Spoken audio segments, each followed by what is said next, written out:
Mientras yo repartía las últimas galletas María con mi hija de 2 años, porque no tenía dinero ni para comprar leche, mi marido se estaba gastando 300 euros por semana en hostales baratos de Madrid. Pero vosotras no tenéis ni idea de lo que descubrí cuando finalmente tuve el valor de investigar a dónde se iba nuestro dinero. Antes de que continúe contando esta historia que cambió mi vida para siempre, contadme en los comentarios de qué ciudad de España me estáis acompañando hoy. Siempre me da curiosidad saber dónde están las mujeres valientes que siguen este canal. Me llamo Carmen, tengo 42 años, soy madre de la pequeña Lucía y hoy voy a compartir con vosotras la experiencia más dolorosa y al mismo tiempo liberadora de mi vida. Una historia que empezó con una factura de móvil extraña y terminó con un descubrimiento que me hizo cuestionar todo lo que creía sobre el hombre con quien compartí 15 años de mi vida. ¿Conocéis esa sensación cuando algo va mal, pero no conseguís poner el dedo exactamente en qué?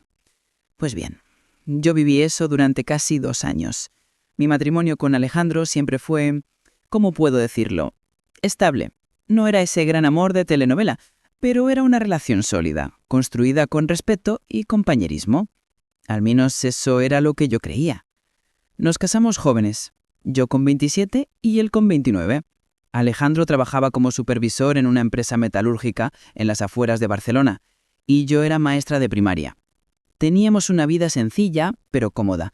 Vivíamos en un piso pequeño que habíamos comprado con mucho esfuerzo en un barrio tranquilo de Sabadell, y durante los primeros años del matrimonio conseguíamos pagar las facturas, hacer algunos viajes modestos a la Costa Brava y aún guardar unos eurillos para emergencias. Pero entonces llegó Lucía. Mi princesita vino a revolucionar nuestras vidas. Y como toda madre sabe, junto con esa bendición, llegaron también los desafíos económicos. Tuve que cogerme la excedencia del colegio durante 2 años para cuidarla, y nuestros ingresos familiares se desplomaron a la mitad.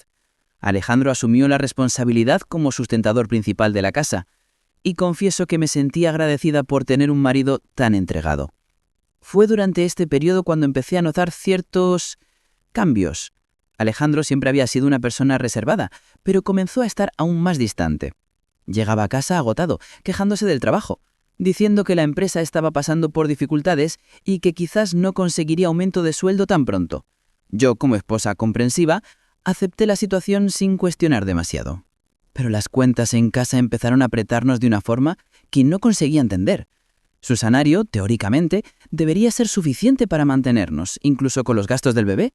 Sin embargo, a final de cada mes, siempre estábamos en números rojos. Alejandro decía que el coste de la vida había subido mucho, que la gasolina estaba carísima, que los impuestos eran agobiantes. Siempre tenía una explicación plausible. Vosotras no sabéis lo que es ver a una madre cómo la leche de su hija se acaba a mitad de semana y tener que alargarla con agua porque no tiene dinero para comprar otra. No sabéis lo que es inventar juegos para distraer a una niña del hambre mientras esperas que llegue el marido con el dinero de la paga extra. No sabéis lo que es dejar de comer para que le sobre comida a tu hija. Y lo más doloroso de todo, Alejandro parecía ajeno a nuestro sufrimiento. Cuando yo comentaba las dificultades, simplemente respondía que estaba haciendo lo mejor que podía, que debería estar más agradecida por su esfuerzo y que si quería mejorar nuestra situación, debería pensar en volver al trabajo antes de tiempo. Pero entonces llegó ese momento que toda mujer que ha sido traicionada conoce bien. Ese instante en que una pequeña información desencadena una avalancha de sospechas. Para mí, ese momento llegó un martes frío de febrero, cuando encontré en el bolsillo de sus vaqueros un comprobante de débito de una tarjeta que yo ni sabía que existía. 320 euros en un establecimiento del que nunca había oído hablar, el Hostal Las Delicias en el centro de Madrid. Fecha, un jueves de la semana anterior. Exactamente el día en que había dicho que se quedaría hasta más tarde en el trabajo para resolver un problema urgente en la fábrica. En aquel momento, sentada en la cama que compartíamos desde hacía 15 años, con mi hija durmiendo en la cuna al lado, sosteniendo aquel comprobante entre los dedos temblorosos, finalmente entendí por qué habíamos pasado hambre la semana anterior. Entendí por qué había tenido que pedir dinero prestado a mi hermana para comprar pañales. Entendí por qué, mientras yo racionaba nuestra comida, él había adelgazado y tenía mejor aspecto. Pero lo que vosotras no sabéis, y que yo solo descubrí después, es que aquel comprobante fue apenas la punta de un iceberg mucho más grande y más sucio de lo que jamás podría haber imaginado. Porque la historia que voy a contaros no es solo sobre infidelidad, es sobre una red de mentiras tan elaborada, tan cruel, que cuando descubráis todos los detalles entenderéis por qué digo que mi vida se dividió en un antes y un después de aquel martes. ¿Creéis que descubrir el hostal fue lo peor? ¿Creéis que saber que mi marido me estaba engañando mientras yo pasaba necesidades fue tocar fondo? Pues bien, eso fue solo el principio, porque cuando empecé a investigar a fondo dónde se iba nuestro dinero, descubrí algo que me hizo cuestionar no solo mi matrimonio, sino mi propia cordura. Lo que descubrí sobre Alejandro en los siguientes días cambió completamente mi percepción sobre el hombre que creía conocer. Y cuando vosotras sepáis toda la verdad, entenderéis por qué digo que a veces la traición es apenas el menor de los problemas en un matrimonio basado en mentiras. Pero eso lo vais a descubrir en el próximo capítulo de esta historia, porque lo que pasó cuando decidí seguir mis instintos e investigar a fondo la doble vida de mi marido fue mucho más allá de lo que cualquier mujer debería tener que soportar sola. ¿Sabéis cómo es cuando descubres algo que tambalea completamente tus certezas? Pues bien, después de encontrar aquel comprobante del hostal, pasé 3 días fingiendo que no había pasado nada. 3 días observando cada movimiento de Alejandro, cada palabra, cada expresión. Y fue entonces cuando me di cuenta de lo ciega que había estado durante todos esos meses. El miércoles siguiente, mientras Alejandro estaba en el trabajo y Lucía echaba su siesta a la tarde, decidí investigar más a fondo. Empecé por lo obvio, buscar más comprobantes, extractos, cualquier cosa que pudiera darme pistas sobre dónde se iba nuestro dinero. Y chicas, lo que encontré me dejó sin suelo. Escondida dentro de un libro que él nunca leía, encontré una tarjeta de débito que desconocía completamente. Una tarjeta a su nombre, de un banco diferente al nuestro. Se me disparó el corazón. ¿Por qué mi marido tendría una cuenta secreta? ¿Por qué ocultármelo a mí, su mujer, la madre de su hija? Con las manos temblorosas llamé al banco haciéndome pasar por una empleada de su empresa, pidiendo información sobre el saldo para verificación. No vais a creer lo que descubrí. Aquella cuenta tenía movimientos regulares de casi 2.000 euros al mes. ¡2.000 euros! Mientras yo estaba cortando el pollo en trocitos microscópicos para que durase toda la semana, existían 2.000 euros de los que yo ni siquiera sabía. Pero el descubrimiento que realmente me destrozó llegó cuando conseguí acceso al extracto de aquella cuenta.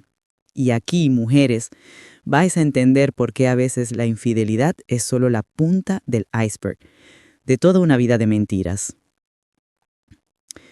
Los movimientos de aquella cuenta contaban una historia que jamás imaginé.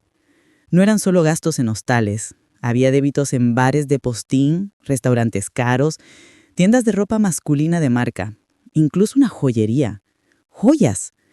Mientras yo llevaba la misma alianza de 15 años que se estaba poniendo negra, mi marido compraba joyas para otra persona. Todos los viernes un débito de 200 euros en un sitio llamado Estética Masculina Premium. Todos los lunes, 100 euros en una barbería VIP. Martes y jueves, comidas de 80, 90 euros en restaurantes que yo solo conocía de oídas. Dios, ¿os imagináis lo que es descubrir que tu marido se está gastando en una sola semana lo equivalente a lo que tú tienes para comprar comida para todo el mes? Que mientras que estás midiendo el arroz para que no falte a final de semana, él se está dando banquetes que cuestan más de lo que tú gastas en el Mercadona. Decidí entonces hacer algo que nunca pensé que haría, seguir a mi propio marido. El jueves siguiente le pedí a mi vecina, doña Pilar, que se quedase con Lucía unas horas, me inventé cualquier excusa y fui detrás de Alejandro cuando salió del trabajo. No sabéis lo que es conducir detrás del coche de tu marido, con el corazón en un puño, rogando descubrir que tus sospechas están equivocadas, pero al mismo tiempo sabiendo en el fondo del alma que estás a punto de descubrir algo que va a cambiar tu vida para siempre. Seguí a Alejandro hasta un barrio que conocía poco, una zona más pija de Barcelona. Paró delante de un salón de belleza sofisticado, aquel mismo Estética Masculina Premium que aparecía en los extractos. Se quedó allí casi 2 horas. 2 horas. Mientras yo me cortaba el pelo en casa para ahorrar 30 euros. Cuando salió de allí estaba irreconocible. Pelo cortado y peinado, barba arreglada, un aspecto que no le veía desde hacía años. Parecía otro hombre. Y lo peor, parecía un hombre que se estaba arreglando para otra mujer. Fue esa noche cuando tomé una decisión que lo cambiaría todo. Mientras Alejandro dormía, cogí su móvil. Sé que muchas de vosotras me vais a juzgar por esto, pero tenéis que entender. Estaba desesperada, confusa y necesitaba respuestas. Una mujer tiene derecho a saber si la están engañando, especialmente cuando está pasando necesidades por culpa de las mentiras del marido. Lo que encontré en aquel móvil, chicas, fue mucho más que una simple infidelidad. Encontré conversaciones que databan de más de un año. Más de un año. Mientras yo estaba embarazada de Lucía, pasando náuseas, cuidando la casa, preocupándome por nuestro futuro como familia, Alejandro ya estaba construyendo una vida paralela. Los mensajes contaban la historia de una relación paralela completamente estructurada. No era un lío pasajero, no era una aventura impulsiva. Era una relación con planes, con futuro, con promesas. La llamaba mi princesa, amor de mi vida, mi verdadera felicidad. Palabras que ya nunca me dirigía a mí. Pero lo que más me impactó fueron las fotos. Fotos de él en restaurantes caros que reconocí por los extractos bancarios, llevando ropa que yo nunca había visto, como una expresión de felicidad genuina que no veía en casa desde hacía años. Y en todas esas fotos, siempre la misma mujer. Era joven, mucho más joven que yo. Calculé que debía tener unos 28 o 30 años como mucho. Pelo largo, siempre bien maquillada, ropa a la moda. Todo lo que yo había dejado de ser después de la maternidad, de las responsabilidades, de la vida real. ¿Conocéis ese dolor que corta por dentro? Eso fue lo que sentí cuando leí un mensaje en particular. No veo la hora de librarnos de esta situación y por fin vivir nuestra vida juntos. Eres la única persona que me hace realmente feliz. Librarnos de esta situación. Esa situación éramos Lucía y yo. Éramos nosotras las que representaban el obstáculo para su felicidad. A través de los mensajes más antiguos descubrí que ella trabajaba en la misma empresa que él, en el departamento administrativo. Habían empezado como amigos, saliendo a comer juntos, hablando de los problemas de casa. Él le había contado que se sentía agobiado en el matrimonio, que yo había cambiado después del embarazo. ¿Os podéis imaginar el dolor de leer a tu propio marido describiéndote como una carga para una completa desconocida? De saber que mientras tú estabas en casa cuidando de su hija, él estaba desahogándose sobre cómo eras un problema en su vida. Y lo peor aún estaba por llegar. En los mensajes más recientes encontré algo que me hizo entender exactamente por qué nuestra situación económica estaba tan jodida. Mi marido no solamente se estaba gastando nuestro dinero en hostales y restaurantes caros, estaba manteniendo un segundo piso. Eso mismo que habéis oído.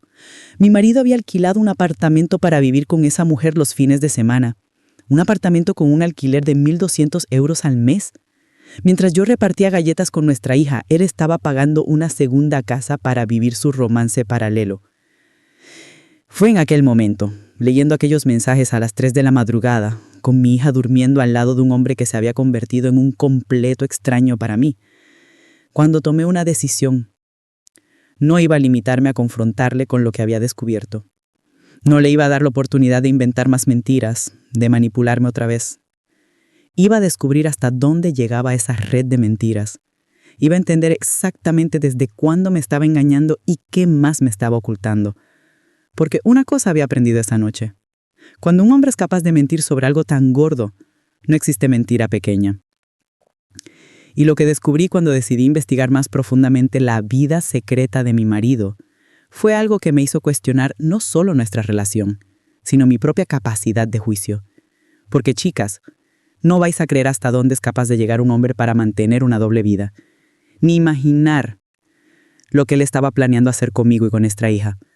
Pero eso lo vais a descubrir en el próximo capítulo, cuando os cuente cómo decidí convertirme en una auténtica detective de mi propia vida y lo que esa investigación reveló sobre el hombre que creía conocer mejor que nadie en el mundo. Después de aquel descubrimiento devastador, pasé una semana entera planeando mi siguiente movimiento. Una semana fingiendo normalidad, sonriendo cuando él llegaba a casa, preparando la cena como siempre, mientras por dentro estaba hirviendo de rabia y determinación. Porque tenéis que entender una cosa, yo no quería simplemente enfrentarme a él. Quería que sintiera el mismo suelo desaparecer bajo sus pies que yo había sentido. Durante esas semanas seguí investigando, y lo que descubrí fue aún peor de lo que imaginaba. A través de las redes sociales de ella, descubrí que aquella mujer colgaba fotos de todos los sitios caros donde iban juntos, restaurantes, hoteles, incluso un viaje que hicieron a la Costa del Sol el mes anterior. Un viaje que coincidió exactamente con los días en que Alejandro dijo que estaba haciendo horas extras en la fábrica. ¿Sabéis lo que más me dolió de esas fotos? Ver a mi marido sonriendo de una forma que no veía desde hacía años. Sonriendo de verdad, con los ojos brillantes, abrazado con aquella mujer en sitios que yo ni soñaba con conocer. Mientras tanto, yo estaba en casa con nuestra hija, comiendo pasta por tercer día consecutivo porque no había dinero para más. Pero fue en una de esas fotos donde descubrí algo que cambió completamente mis planes de enfrentamiento.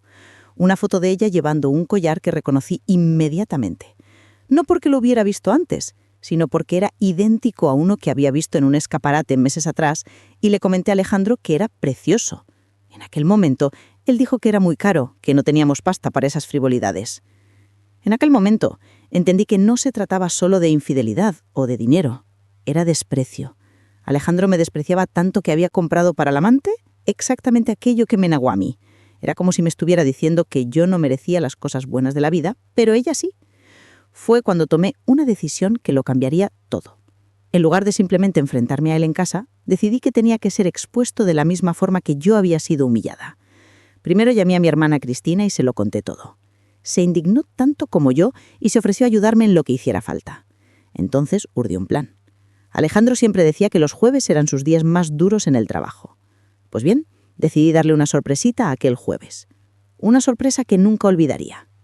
El miércoles por la noche esperé a que se relajara y cogí su móvil otra vez. Esta vez no era para investigar, era para recopilar pruebas. Fotografié todas las conversaciones comprometedoras. Guardé las fotos, anoté los gastos.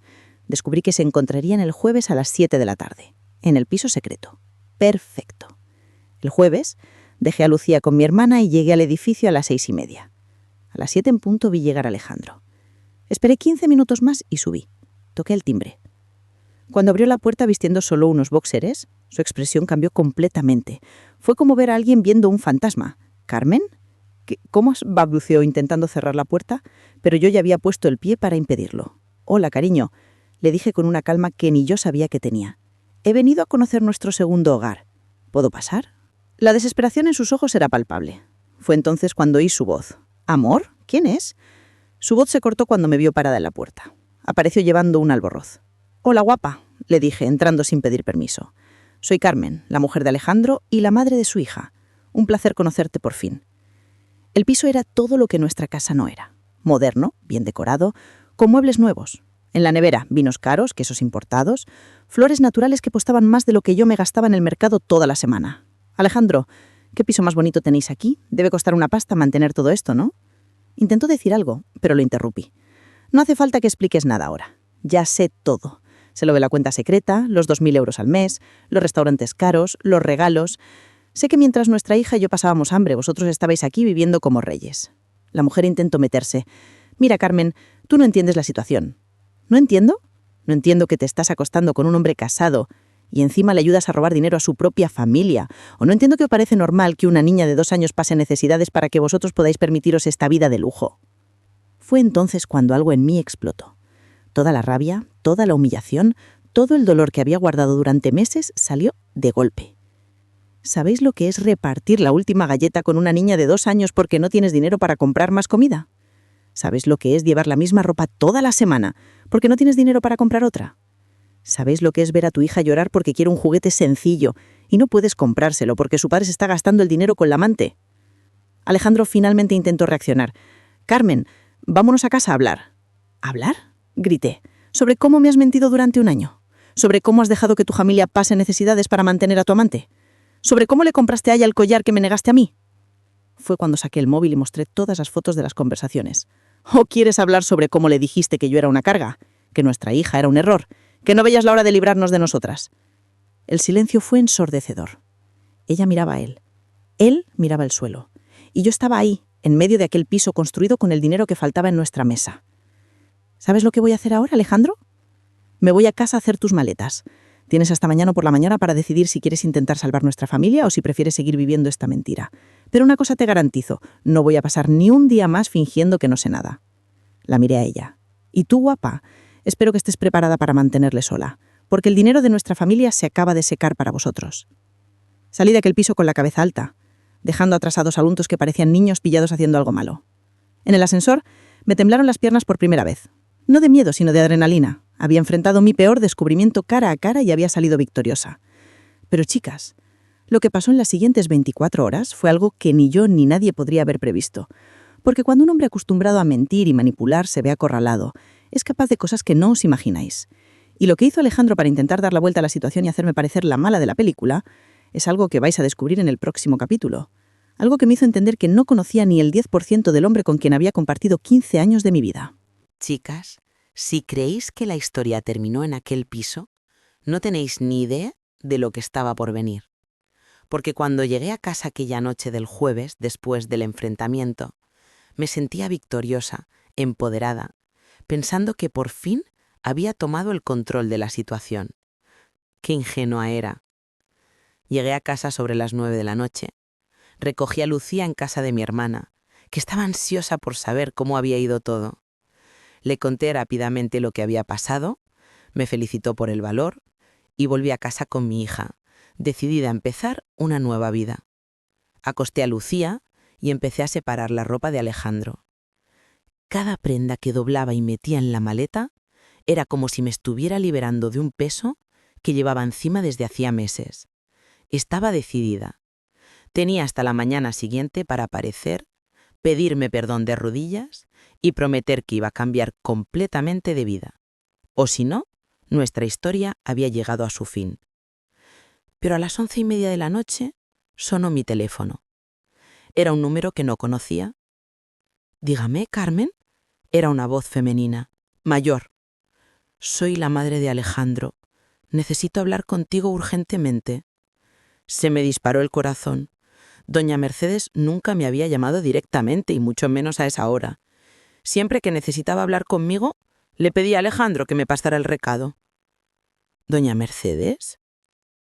¿Ha pasado algo?» «Sí, hija mía, sí que ha pasado. Alejandro está aquí en casa y me ha contado una versión muy diferente de los hechos. Dice que invadiste la casa de una compañera de trabajo suya, montaste un escándalo terrible y que estás teniendo una crisis nerviosa por la depresión posparto». ¿Habéis oído eso? Depresión posparto. Lucía tenía 2 años y yo había invadido la casa de una compañera de trabajo. La capacidad de mentir de aquel hombre no tenía límites. «Doña Mercedes», le dije intentando mantener la calma, «¿sabe usted que Lucía ya tiene 2 años, verdad? Y que la depresión posparto no dura tanto tiempo». «Ay, hija mía, pero a veces estas cosas se alargan y Alejandro está muy preocupado por ti. Dice que andas muy rara, desconfiada, que estás viendo cosas que no existen». Fue en ese momento cuando entendí su estrategia. Alejandro estaba intentando hacerme pasar por loca. Estaba contándole a su familia que yo tenía delirios, que me estaba inventando infidelidades que no existían, que necesitaba ayuda psiquiátrica. «Doña Mercedes», le dije intentando mantener la calma, «¿quiere venir usted aquí a casa mañana por la mañana? Tengo algunas cosas que enseñarle. Fotos, extractos bancarios, comprobantes, así podrá juzgar si me estoy inventando algo o no». Hubo un silencio al otro lado de la línea. Después dijo: «No sé si es buena idea, Carmen. Alejandro dice que puedes ponerte agresiva cuando te llevan la contraria». «¿Tíos? ¿Os lo podéis imaginar? El hombre que me había estado engañando durante más de 1 año y que había estado robando dinero de su propia familia, que mantenía un piso a secreto, me estaba pintando como la mala de la película. Y peor aún, estaba consiguiendo convencer a su propia madre de que yo era una mujer desequilibrada y peligrosa». Colgué el teléfono temblando de rabia. No de tristeza, no de decepción, de rabia pura. Porque una cosa es que te engañen. Otra cosa completamente diferente es que pongan en duda tu cordura por culpa de esa infidelidad. Fue cuando tomé una decisión que lo cambiaría todo. Si Alejandro quería jugar sucio, le iba a enseñar lo que era jugar sucio de verdad. Si creía que podía hacerme pasar por loca para salirse con la suya, estaba muy equivocado. El viernes por la mañana, muy temprano, llamé a mi hermana y le conté lo que había pasado. Cristina se puso furiosa. «Ese hombre ha perdido completamente la cabeza. ¿Cómo tiene la cara de intentar hacerte pasar por loca después de todo lo que ha hecho? Cristina, le dije, necesito tu ayuda. Vamos a resolver esto de una vez por todas. Empezamos a planear. Primero iba a imprimir todas las conversaciones de su móvil, todos los extractos de la cuenta secreta, todas las fotos que le había mandado al amante. Segundo, íbamos a hacer copias de todo y guardarlas en sitios seguros. Tercero, iba a buscar un abogado para entender mis derechos. Pero antes que nada, quería una última conversación con Alejandro. Una conversación donde no pudiera mentir, no pudiera manipular, no pudiera intentar hacerme pasar por loca. Le llamé al móvil a las 10 de la mañana. Contestó al tercer tono con voz cansada. «Carmen, ¿cómo estás? Mi madre me dijo que habló contigo anoche». «Ah, sí. Tu madre me llamó para decirme que estoy loca y que tú estás preocupado por mí. Qué tierno por tu parte, Alejandro». «Carmen, deja de hablar así. Realmente estoy preocupado. Ayer actuaste de una forma muy rara, muy agresiva. Creo que deberías hablar con un psicólogo». «¿Os lo creéis? Realmente estaba intentando mantener la versión de que yo tenía problemas mentales». «Alejandro, te voy a hacer una propuesta. Vamos a quedar esta tarde en casa de tu madre, con toda tu familia presente. Llevaré todas las pruebas de lo que he descubierto y vamos a dejar que ellos juzguen quién está mintiendo aquí. ¿Aceptas?». Hubo un silencio largo al otro lado de la línea. Después dijo: «No sé si es buena idea, Carmen. No me gusta meter a la familia en esto». «¿Por qué? Si realmente estoy loca, si realmente me estoy inventando todo esto, ¿cuál es el problema de enseñar las pruebas falsas que he creado? Tu familia verá que estoy delirando y te quedarás libre para internarme, ¿no?».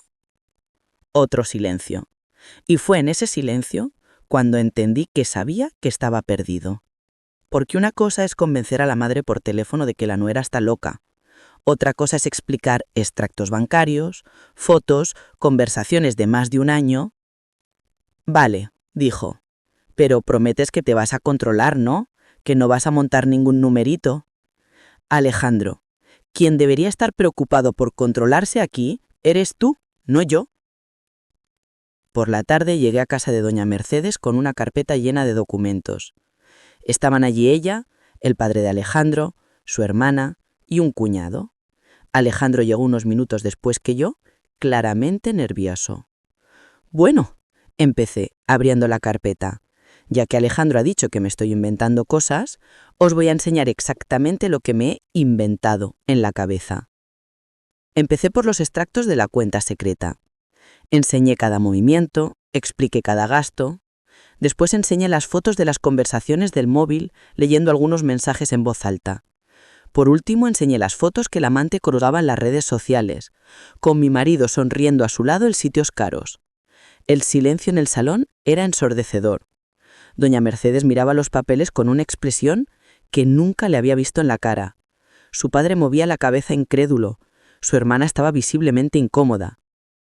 «Entonces», dije mirando directamente a Alejandro, «¿esta es la versión de los hechos que me he inventado en mi cabeza enferma? ¿Quieres contarle una versión diferente a tu familia?». Alejandro estaba pálido, sudando, sin conseguir mirar a los ojos a nadie. «Alejandro», habló doña Mercedes con una voz que nunca le había oído usar con su hijo. «¿Esto es verdad?». Intentó decir algo, pero solo consiguió balbucear. Fue cuando su padre se levantó de la silla. «Alejandro, tienes 5 minutos para explicarme cómo un hombre casado, padre de familia, es capaz de hacerle esto a su propia mujer e hija». Y chicas, lo que pasó después fue algo que nunca voy a olvidar.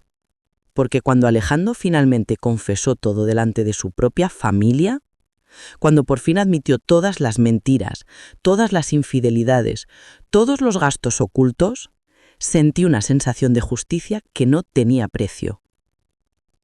Pero la conversación que tuvimos después de eso, la decisión que tomamos sobre nuestro futuro y cómo conseguir reconstruir mi vida después de todo esto, eso lo vais a descubrir en el último capítulo de esta historia. Porque a veces, chicas, el final de una historia terrible es solo el principio de algo mucho mejor. Chicas, Después de aquel enfrentamiento en casa de su familia, donde por fin salió la verdad a la luz, podéis imaginar que todo se resolvió como en un final de película, ¿verdad? Pues bien, la vida real es un poco más complicada que eso, pero puedo deciros que lo que pasó después fue el inicio de mi verdadera libertad. Cuando Alejandro lo confesó todo delante de su propia familia, vi algo que nunca había visto antes, que lo trataran como el hombre que realmente era y no como el hijo perfecto que la familia siempre creyó que era. Doña Mercedes, que siempre me había tratado con cierta frialdad, me miró en aquel momento con un respeto que nunca había recibido de ella. «Carmen», me dijo, «te pido perdón por haber dudado de ti, y te pido perdón por lo que mi hijo te ha hecho a ti y a mi nieta». Su padre fue más directo. «Alejandro, vas a resolver esta situación como un hombre. Vas a asumir tus responsabilidades con tu familia, y si decides quedarte con esa otra mujer, tendrás que mantener 2 casas con tu propio trabajo, sin perjudicar a tu hija». En aquel momento me di cuenta de que ya no estaba sola en esta batalla, que la verdad, cuando por fin sale a la luz, tiene el poder de cambiar completamente la dinámica de cualquier situación. Alejandro ya no podía hacerme pasar por loca, ya no podía mentir sobre dónde estaba el dinero, ya no podía vivir a mi costa para pagarse su doble vida. En los días siguientes a aquel enfrentamiento, mi vida empezó a cambiar de una forma que no esperaba. Primero, Alejandro intentó una última jugada para reconquistarme. Cortó la relación con la amante, devolvió las llaves del piso y vino a casa llorando, pidiendo perdón de rodillas, prometiendo que cambiaría. Pero ¿sabéis lo que pasa cuando descubres quién es realmente una persona? No hay vuelta atrás. Miraba a aquel hombre llorando y pidiendo perdón y todo lo que conseguía ver eran los mensajes que le enviaba a otra mujer llamando a nuestra hija error y a mí carga. No conseguí olvidar los meses que pasé repartiendo galletas con Lucía mientras él se gastaba fortunas en restaurantes caros. «Alejandro», le dije, «lo que me has hecho a mí y a nuestra hija no tiene perdón. No porque sea rencorosa, sino porque he descubierto que eres capaz de ver a tu propia familia pasar necesidades para satisfacer tus caprichos. Ese tipo de egoísmo no cambia de la noche a la mañana». Busqué un abogado y empezamos el proceso de separación. Descubrimos que Alejandro había escondido más dinero del que imaginaba. Además de la cuenta secreta que ya conocía, tenía inversiones en otros bancos, fondos de los que yo ni sabía que existían. El juez fue muy claro. Alejandro tendría que devolver todo lo que había gastado indebidamente, más una pensión adecuada para nuestra hija, además de una compensación por daños morales. Pero ¿sabéis lo que fue más liberador? Descubrir que era mucho más fuerte de lo que imaginaba. Durante todos aquellos años de matrimonio, especialmente después de que naciera Lucía, me había convencido de que lo necesitaba para sobrevivir. ¡Qué mentira! Empecé a trabajar otra vez como maestra. Conseguí una plaza en un colegio privado que pagaba mejor. Con el dinero de la pensión de Lucía y mi sueldo, nuestra vida mejoró drásticamente. Pero lo mejor de todo fue ver la transformación en mi propia hija. Lucía, que durante meses había convivido con la tensión en casa, empezó a estar más alegre, más comunicativa. Los niños sienten cuando el ambiente no es sano, aunque intentemos ocultarlo. Hoy, 2 años después de todo esto, puedo deciros que mi vida es completamente diferente. No solo porque me libré de un marido mentiroso y egoísta, sino porque me reencontré como mujer. Descubrí que soy capaz de tomar decisiones difíciles, de luchar por mis derechos, de reconstruir mi vida desde cero. ¿Y sabéis cuál fue la mayor lección que saqué de toda esta experiencia? Que cuando algo en vuestra relación no tiene sentido, cuando estáis pasando dificultades económicas inexplicables, cuando el comportamiento de vuestra pareja ha cambiado drásticamente, confiad en vuestros instintos. Nosotras, las mujeres, tenemos una intuición muy aguda, pero a veces dejamos que nos convenzan de que estamos exagerando. No dejéis que nadie invalide lo que estáis sintiendo. Si algo está raro, probablemente esté raro de verdad. Y no tengáis miedo de investigar, de hacer preguntas, de exigir transparencia. En una relación sana no existen secretos financieros, no existen cuentas secretas, no existen gastos que no se puedan explicar. Otra cosa importante que aprendí: no tengáis miedo de estar solas. Sé que da miedo, especialmente cuando tenemos hijos pequeños, pero sabed que es mucho mejor estar sola y en paz que acompañada y siendo engañada. La soledad temporal duele mucho menos que la humillación constante. Y para aquellas que estáis pasando por situaciones parecidas en este momento, no os aisléis. Buscad ayuda de la familia, de amigos, de profesionales. Yo cometí el error de intentar resolverlo todo sola al principio, y eso solo prolongó mi sufrimiento. Sobre Alejandro, debéis estar curiosos por saber qué pasó con él. Bueno, siguió la relación con aquella mujer unos meses después de nuestra separación, pero sin el dinero de nuestra casa para pagarse la vida de lujo, la relación no duró mucho tiempo. Hoy vive solo en un piso pequeño y se queja de que apenas puede pagar las facturas. La ironía es que siempre se quejaba de que Lucía y yo éramos una carga económica en su vida. Hoy se gasta mucho más dinero en pensión y abogados de lo que se gastaba cuando éramos una familia. Ve a Lucía un fin de semana sí, otro no, según determinó la justicia. Nuestra hija está bien adaptada a la nueva rutina. Y lo más importante, tiene una madre en paz, una madre que ya no está constantemente preocupada, estresada o triste. En cuanto a mí, estoy centrada en reconstruir mi vida, en ofrecer el mejor futuro posible para mi hija y en no volver a aceptar nunca más que me traten como segunda opción en la vida de nadie. No estoy buscando otra relación en este momento, estoy aprendiendo a ser feliz conmigo misma. Para terminar, quiero decir a todas las que me estáis escuchando, sois más fuertes de lo que os imagináis. Sois capaces de superar infidelidades, mentiras, manipulaciones y salir de esa experiencia más sabias y más empoderadas. No permitáis que nadie os menosprecie, que nadie os haga sentir que no merecéis respeto, transparencia y fidelidad. La vida es muy corta para vivir fingiendo que todo va bien cuando sabemos que no es así. Tened valor para buscar la verdad, aunque duela, porque solo después de enfrentar la verdad es cuando conseguimos construir algo realmente sólido y verdadero. Y recordad, no necesitáis un hombre para ser felices, necesitáis un hombre que os haga aún más felices de lo que ya sois solas. Si él no está aportando alegría, paz y seguridad a vuestras vidas, entonces no se merece estar ahí. Espero que mi historia os haya ayudado de alguna forma. Si estáis pasando por algo parecido, no os estáis solas, y sabed que hay luz al final del túnel. ¿Y qué os ha parecido en mi historia?